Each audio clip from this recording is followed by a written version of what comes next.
Der findes masser af spilleklubber rundt omkring i landet. Nogle er mere engagerede end andre. Vi mødte en med masser af sammenhold i Aalborg.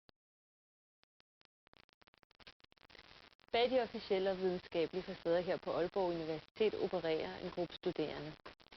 De står udelukkende for en masse hyggelige arrangementer, og de har et underudvalg, der kalder sig for Flotto.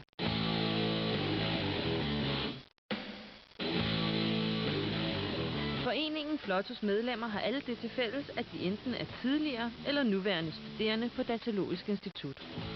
Vi blev til i 1995, fordi der bestemte klubben herude, at man ville investere i nogle værdipapirer med et meget højt afkast. Og så faldt valget jo så på lottokuponer.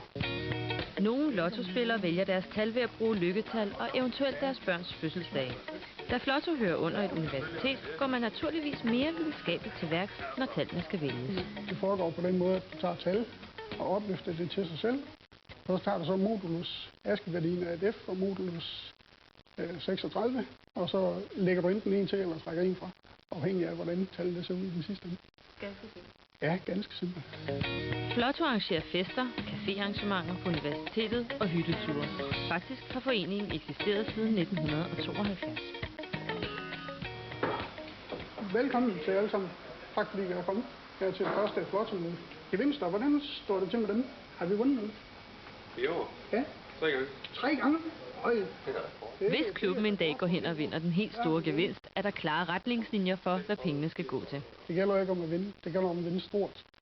Og vi skulle da gerne vinde så stort, at alle F-klubbens medlemmer de kunne komme til hyttetur på Hawaii. Tak for den her gang.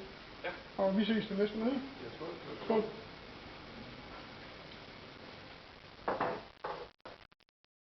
Ja, og så er tiden kommet til at se, om Flotto måske kommer på Hawaii-tur. Vi skal nemlig til Jokerens prognose.